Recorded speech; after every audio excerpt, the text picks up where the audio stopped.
મહેસાણા જિલ્લાના કડી તાલુકાના ડરણ ગામમાં વરસાદના વિરામ બાદ પણ જળબંબાકારની સ્થિતિ છે। ડરણ ગામના લોકો હજુ પણ પૂર જેવા પાણીની વચ્ચે જીવવા મજબૂર છે। ડરણ ગામના મણિનગર ખારા ઉપર આંગણવાડી પ્રાથમિક શાળા તરફ જતા તમામ રસ્તાઓ હાલ અત્યારે પાણીમાં ગરકાવ થઈ ચૂક્યા છે।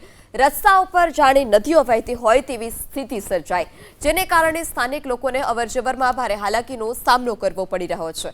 નાના બાળકોને શાળાએ મોકલવા કે પછી રોજગારીની ચીજ વસ્તુઓ લેવા જવી, રોજબરોજની ચીજ વસ્તુઓ લેવા જવી, આ તમામને લઈ સવાલ ઉઠાઈ રહ્યા છે। ગ્રામજનોએ જીવના જોખમે આ દૂષિત પાણીમાંથી પસાર થઈ ત્યાં જવું પડે છે।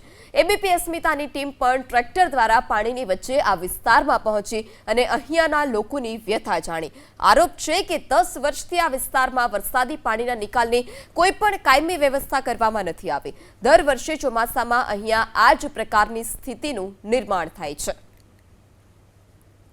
મહેસાણાના કડી તાલુકાના ડરણ ગામે જે રીતે વરસાદનું આગમન થયું ત્યારબાદ જે કરણ ગામના જે વિસ્તાર છે ત્યાં પાણી ભરાયા છે। હું આપને દ્રશ્યો બતાવીશ કે લોકોના ઘરો સુધી પાણી પહોંચાશે। આપ દ્રશ્યો જોશો કઈ રીતે તમામ રોડ છે પાણીમાં ગરકાવ થઈ ગયો છે। લોકોને અહીંયા રહેવું મુશ્કેલ બન્યું છે કારણ કે જે પરિસ્થિતિ ઊભી થઈ છે। 200 થી વધારે મકાનો છે ને આ મકાનોની અંદર પાણી ઘૂસ્યા છે। તંત્ર પહોંચ્યું નથી। એબીપી અસ્મિતાની ટીમ અહીંયા પહોંચી છે। આપને એક્સક્લુઝિવ દ્રશ્યો બતાવવા જઈ રહ્યા કઈ રીતે લોકો પાણીમાં રહેવા મજબૂર બન્યા છે કારણ કે જે પરિસ્થિતિ ઊભી થઈ છે તેને આપ સમજી શકો છો। કારણ કે જે રીતે લોકો પાણીમાં ચાલવા મજબૂર બન્યા છે। વડીલ, કેટલું પાણી છે ને શું પરિસ્થિતિ છે? ડૂબી જાય એટલું કેટલા સમયથી સમસ્યા છે? ટંડારે આપ સમજી શકો છો કે છેલ્લા 3 દિવસથી આ જ પરિસ્થિતિ છે। લોકોના ઘર સુધી આ રીતે પાણી પહોંચ્યા છે। અમે પણ જ્યારે અહીંયા પહોંચ્યા ત્યારે ટ્રેક્ટર દ્વારા આ વિસ્તારમાં પહોંચ્યા હતા કારણ કે રસ્તાની અંદર જે રીતે વધુ પાણી હતું। ડરણનગરનો આ નીચાણવાળો વિસ્તાર છે ને ત્યાં પાણી ભરાયા છે। વર્ષોની સમસ્યા છે, તેનો કોઈ નિકાલ આવતો નથી, જેના કારણે લોકો પરેશાન છે। દ્રશ્યોમાં પણ જોઈ શકો છો કઈ રીતે લોકોના ઘરો સુધી પાણી ભરાયા છે। આ તરફના પણ દ્રશ્યો બતાવે કે લોકો પાણીમાં રહેવા મજબૂર બન્યા છે। આરોગ્ય વિભાગની ટીમો પહોંચી છે ને અહીંયા તપાસ કરી રહી છે, પરંતુ જે રીતે અહીંયા પાણી ભરાયા છે ક્યાંક ને ક્યાંક લોકોની હાલત કફોડી બની છે। જે રીતે આપણે ટ્રેક્ટરનું ટાયર બતાવીએ કે કઈ રીતે ટ્રેક્ટરનું ટાયર, આગળનું ટાયર આખું ડૂબી જાય તે પ્રકારે પાણી ભરાયેલા જોવા મળે છે। આપ જોઈ શકો છો કે જે ટ્રેક્ટરનું ટાયર છે તે લગભગ અડધાથી વધુ ડૂબાઈ ગયેલું જોવા મળી રહ્યું છે।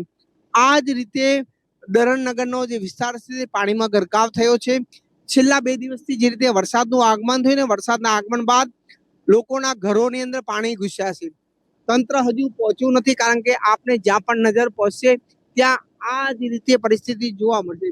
જે રીતે વરસાદનું આગમન થયું ને વરસાદના આગમન સાથે લોકોની હાલત કફોડી બની છે કારણ કે જે રીતે આ વિસ્તારમાં પાણી ભરાયા છે તેને લઈને લોકો પરેશાન છે।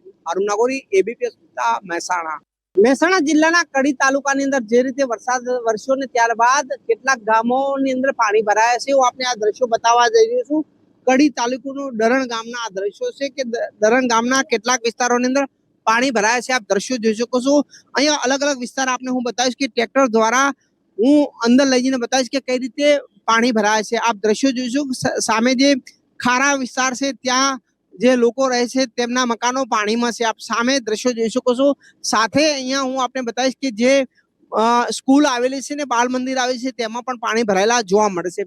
આપ દ્રશ્યો જોઈ શકો છો કે આ મુખ્ય રોડ છે ને મુખ્ય રોડમાં ટ્રેક્ટર દ્વારા અમે અંદર જઈ રહ્યા છીએ કારણ કે જે રીતે હાલ પાણી ભરાયા છે ને પાણીને લઈને ગામ લોકો પરેશાન છે।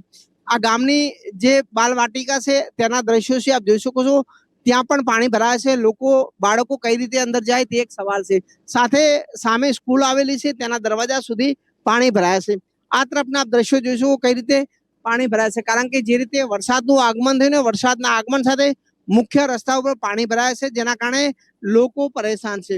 સામે મકાનો છે, આપ જોઈ શકો છો। જે મકાનો છે તે મકાનો ક્યાંક ને ક્યાંક ડૂબમાં ગયેલા હોય તેવું લાગી રહ્યું છે કારણ કે વરસાદ રોકાએ 2 દિવસ કરતા વધુ સમય થયો છે ને હજુ પાણી ઓસરાયા નથી। હારૂન નાગોરી, એબીપી અસ્મિતા, મહેસાણા જિલ્લાના કડી તાલુકાના ડરણ ગામનો મણિનગર વિસ્તારને જ્યાં વરસાદી પાણીએ કઈ રીતે તબાહી મચાઈ છે તેના હું દ્રશ્યો બતાવવા જઈ રહ્યો છું। આપ જોઈ શકો છો મારી પાછળના આ દ્રશ્યો કે જ્યાં પણ આપને નજર પહોંચશે ત્યાં પાણી ભરાયેલું જોવા મળે છે। મણિનગર વિસ્તારના તમામ ઘરોના ઉંબરા છે ત્યાં સુધી પાણી પહોંચી ગયું છે. કેટલાક ઘરોની અંદર પણ પાણી છે. હું અહીંયા બતાવીશ કે મારા ભીષણ સમા પાણી અહીંયા ભરેલા જોવા મળી રહેશે. મણિનગર વિસ્તારની અંદર 100 થી વધારે મકાનો છે ને આ મકાનો તમામ ક્યાંક ને ક્યાંક ડૂબમાં ગયા છે. વર્ષોની સમસ્યા છે, તેનો કોઈ નિકાલ નથી આવતો. આપને હું બતાવીશ કે જે આ માજી રહે છે તેઓનું શું કેવું છે, તેમને કેટલી સમસ્યા છે તે જાણીશું. માજી, શું નામ તમારું? હિવાબેન, કેટલી સમસ્યા છે અને કેટલું પાણી આવ્યું છે? વળી અમારા ઘરોમાં આ તો આજથી 15 વર્ષોથી આ રહ્યો. અમારી કોઈ કાર્યવાહી કરતા નહીં. અમારો છોકરો બચ્ચો બધા આડેવડે રખડા. અમારી કોઈ કાર્યવાહી અહીં કરવા આવતું નહીં. અમે તો છોકરાઓને રોધી અને આડેવડે મને જોડો તો બેઠા હોય મોકલાઈએ. આડેવડે આવો, ઘરમાં પાણી આવે? ઘરમાં આવી જાય. હોવા 3 દાડા ઘરમાં પાણી રહે. 3 દાડા ઘરમાં પાણી રહે. અમારે કોઈ તંત્ર આવ્યું હતું? કોઈ આ સરપંચ હતા, કોક આવતા હતા તો કોક રોધીને હાલતા હતા. અત્યારે તો કોઈ કશું નહીં. આવા કેટલા વિડીયો વાળા આયા, કોઈને કશું ના કરી. પાણી ઓસરાયા નથી? ના, પાણી વસાય નહીં. વડીલ, આ સમસ્યા ક્યારની છે અને કેમ નિકાલ નથી આવતો? પાછલા 15 વર્ષથી આની આ તકલીફ છે. અમે ઘણી બધી ઉચ્ચ કક્ષાએ રજૂઆત કરી છે, પણ અમારી રજૂઆત કોઈ પણ ધ્યાને લેતું નથી. આની આ તકલીફ છે. સામાન્ય વરસાદની અંદર પણ જો આ પરિસ્થિતિ હોય તો વધારે વરસાદ પડવાના કારણે લગભગ બધા જ ઘરોની અંદર સ્થળાંતર કરવાની પરિસ્થિતિ આવી શકે છે. અને કાલે મણિનગર વિસ્તારની અંદર એક ડિલિવરીનો પણ કેસ હતો, જે પૂરા મહિનાની અંદર છે. ગમે ત્યારે એમને ડિલિવરી માટે દવાખાને લઈ જવાની નોબત આવી શકે છે. પરંતુ આ પરિસ્થિતિના કારણે આપણે કેવી રીતના એમને બહાર કાઢવા, એ પણ એક મુશ્કેલીનો સામનો કરવો હોઈ શકે છે. અને એક જીવનું જોખમ પણ એમના જીવનો હોઈ શકે છે. તંત્ર શું કરે છે? તંત્ર કોઈ પણ કામગીરી કરતું નથી. વિકાસ માત્ર કાગળ ઉપર જ છે. વિકાસની માત્ર વાતો કરે છે. પબ્લિક અને અમારા મણિનગર વિસ્તારે ઘણી બધી વાર આ રજૂઆત કરી છે. વારંવાર છેલ્લા 15 વર્ષથી આની રજૂઆત કરી. અહીંયા ચૂંટાયેલો અધિકારી હોય કે સરકારી કોઈ પણ કર્મચારી હોય, ખાલી વિઝિટ કરીને જોઈને જતા રહે છે, પણ આનું નક્કર આયોજન કે કોઈ પણ જાતનું નિરાકરણ લાવતા નથી.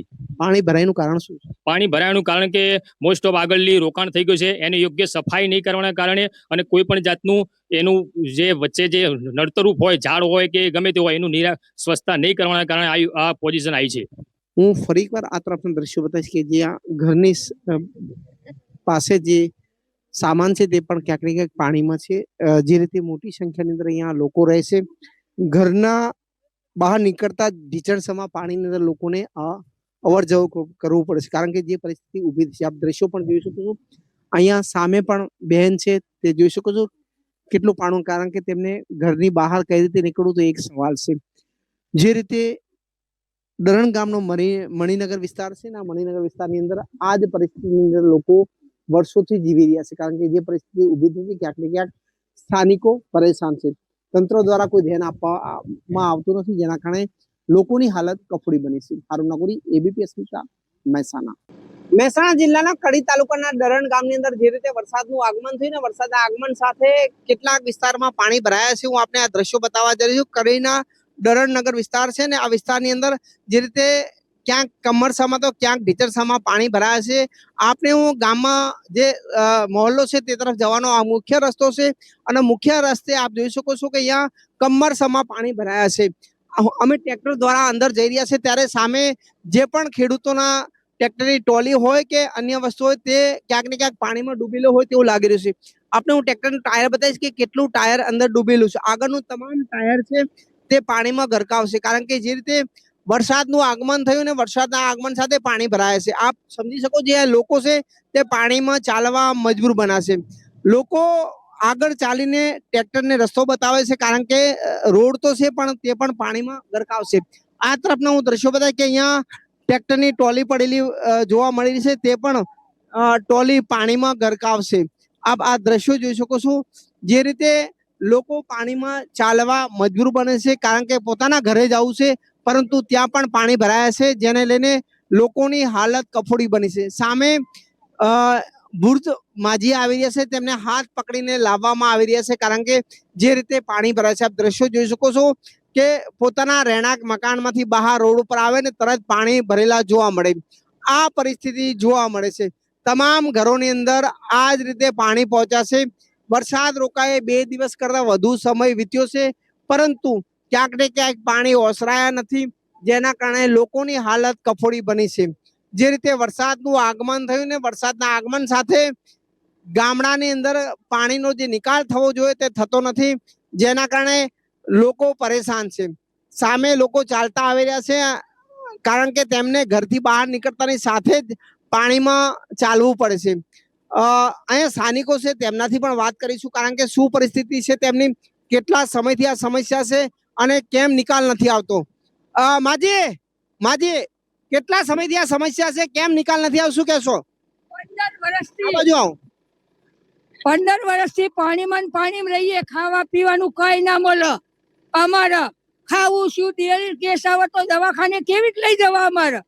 આ બધું તો ના ચાલે, કોઈ નિકાલ કરવો પડે તમારે. વરસાદ રોકાયા પછી કેટલા દિવસ પાણી નથી હોતું? 10 દાડા પાણી રે. વરસાદ રહી ગયા પછી 10 દાડા પાણી રે, અમે પાણીમાં જ રહીએ. કેટલા ઘરો છે અહીંયા? આ ઘણા હા, એટલે અમારો આનો નિકાલ કરી દો. બેન કેટલી તકલીફ, કેટલા ઘરો છે? આ ખારાપો વિસ્તારમાં 80-85 ઘરો છે બોલ, બોલ. અને એના કારણે પાણીમાં બહુ રહે છે. બધા લોકો પાણીમાં જ આ રીતે ચાલે છે? પાણીનો નિકાલ મળતો નથી. અહીંયાથી પાણી બહુ આવે છે, જ્યાંથી ગંડારું પણ ગાળતું નથી અને લોકો સ્થળાંતર પર રહી શકતા નથી. પાણી બહુ જ આવે છે, લોકો બહુ આ સ્થાનિકો છે જે આ જ રીતે પોતાનો જે દર્દ છે તે વ્યક્ત કરી રહ્યા છે, કારણ કે જે પરિસ્થિતિ ઊભી થઈ છે, ક્યાંક ને ક્યાંક વરસાદનું આગમન થયું છે પરંતુ પાણી ઓસરાય નથી, જેના કારણે લોકો પાણીમાં ચાલવા મજબૂર બન્યા છે. અમે પણ ટ્રેક્ટર દ્વારા આ વિસ્તારમાં પહોંચ્યા હતા, કારણ કે આ વિસ્તારની અંદર 80 થી વધારે મકાનો છે ને તમામ લોકો અહીંયા રહે છે. તેઓને પોતાના ઘરે જવા માટે લગભગ કમરસમાં પાણીમાંથી પસાર થવું પડે છે. અરુણ નાગોરી, એબીપી અસ્મિતા, મહેસાણા.